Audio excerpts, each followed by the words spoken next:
चीज़ें होती हैं। मैं बात करना चाहता हूँ एक ऐसे संत की, जिन्होंने अपनी ज़िंदगी की जवानी में, जब लोग काम वासना के नशे में मस्त होते हैं, जब चांसेस होते हैं कि हाँ, इस उम्र में कोई गलत कार्य करे, उस उम्र में उस संत ने, उस व्यक्ति ने, जो भी कोई इस वीडियो को देख रहा है, हर किसी के लिए वो संत नहीं होंगे, वो मानेगा नहीं, लेकिन उस व्यक्ति ने उस उम्र में ऐसे-ऐसे काम किए पूरी दुनिया के लिए कि सनातन संस्कृति को कहाँ से कहाँ उठा करके वो लेकर गया। उसने करोड़ों अनुयायियों को जीवन जीना कैसे है, करोड़ों लोगों को ये सिखाया। और मैं भी अपने बचपन में उनकी कई बातों से प्रभावित हुआ, सुना, सीखा, समझा, क्योंकि वो बहुत लंबे अरसे से लोगों की सेवा में कार्य कर रहे हैं। और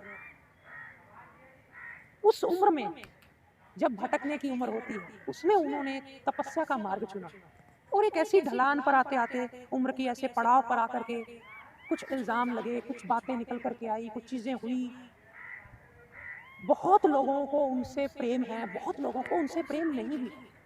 बहुत लोगों को उनसे ईर्ष्या भी, द्वेष भी। और जितनी ऊँचाई पे आदमी जाता चला जाता, चला जाता है, चला जाता चला जाता है, उतने ही उसके अगेंस्ट भी लोग होते हैं। पता नहीं अब क्या हुआ, कैसे हुआ, लेकिन आज वो सलाखों के पीछे कई साल से लोगों ने एजिटेशन किया, लोगों ने धरना दिया, लोगों ने प्रार्थनाएँ की, निवेदन किया, लेकिन अभी भी कोरोना काल में कई लोग इस दुनिया से रवाना हो गए, कई चीज़ें हो गई। और उस समय से लेके अब तक वो एक बार भी उन्होंने उफ़ नहीं करी कि हाँ भई, मेरे साथ अन्याय हो रहा है। मैंने जब अपनी ज़िंदगी में उस व्यक्ति से, उस संत से, उनके मुँह से हमेशा यही सुना, जब भी नज़र पड़ी, जब भी सौभाग्य मिला, सबका भला, सबका मंगल। वो इंसान, उसको पूछ कर देख लीजिए एक बार, वो नहीं कहेगा कि जिसने मुझे फँसाया है उसका भी बुरा हो जाए।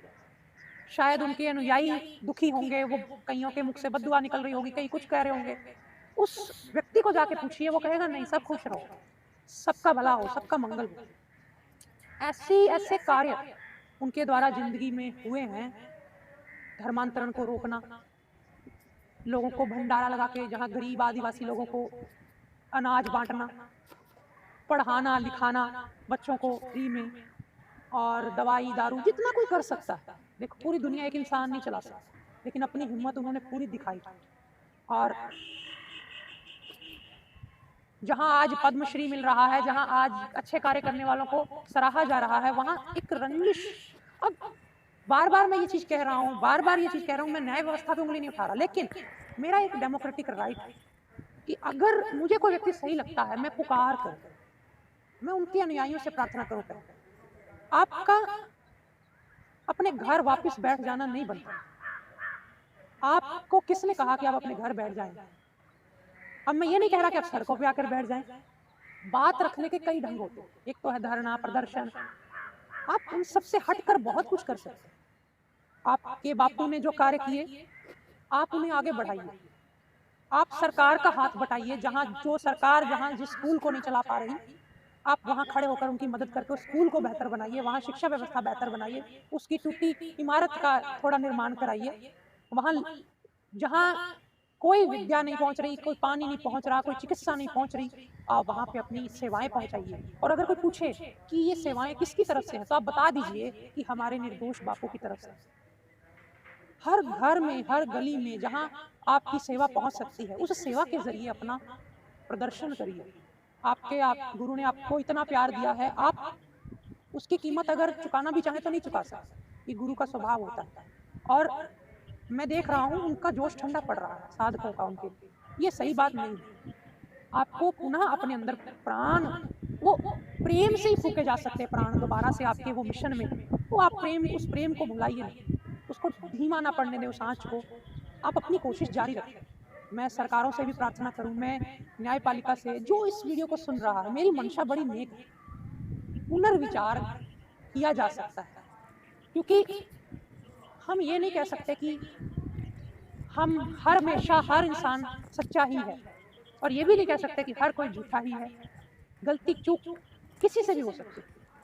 और मैं एक और निवेदन करना चाहूँ कि हम कह सकते हैं कि ये व्यक्ति गलत है, ये कैरेक्टरलेस था, ये फलाना था, उसने ये कार्य किए थे। बहुत समय से वो जेल में है। अब कम से कम आपको ये शब्द किसी को भी उनके लिए प्रयोग नहीं करने चाहिए। और अगर आप प्रयोग करना चाहते हैं तो अपने दिल पर हाथ रखकर एक बार अपने आप से पूछिए, पूरी दुनिया के लोग, चाहे वो फिर किसी भी देश का प्रधानमंत्री या राष्ट्रपति भी क्यों ना हो, अपनी छाती पर हाथ रखकर अपने आप से पूछिए, क्या आपके अंदर किसी समय जीवन के किसी काल में क्या काम वासना नहीं उठी? क्या आपके द्वारा, मैं सबको कह रहा हूं, आपके द्वारा किसी पर नजर पड़ने पर आपके अंदर कोई ऐसे विचार नहीं आए? हम मन से कितने पापी हैं, कितने गंदे हैं, और हम दूसरों पे उंगली उठाएं तब, यदि हम स्वच्छ हैं। मेरा मकसद आपकी भावनाओं को ठेस पहुंचाना नहीं था, मेरा मकसद यही कहना था कि हम दूसरे को बार बार तिरस्कार करना और ये सब करना, उससे हट करके हम क्या बेहतर कर सकते हैं, क्या अच्छा कर सकते हैं, उस पर ध्यान दें। और अगर कोई व्यक्ति आवाज उठा करके किसी के लिए कुछ मदद के लिए आगे आ रहा है, उसे सही ढंग से, हम न्यायपालिका या इन व्यवस्थाओं से ही तो मांग कर रहे हैं ना। मैं ये तो नहीं कह रहा कि ये कर दो वो कर दो, मैं किसी को भड़का नहीं रहा, मैं सही मार्गदर्शन कर रहा हूँ। मैं उन सबके, उनके शिष्य जो हैं संत श्री आसाराम जी बापू के, उनको प्रार्थना करना चाहता हूँ। मैं आपके साथ हूँ, आपको जब लगे मुझे आप बुला सकते हैं, आप मेरे पास आ सकते हैं, जो मेरे से बन पाए। मैं कुछ नहीं कर सकता, मेरी सामर्थ्य बहुत कम है, लेकिन फिर भी मैं अपना छोटा सा योगदान जो एक गिलहरी ने दिया था राम के सेतु को बनाने में, उतना तो जरूर दे सकता हूँ।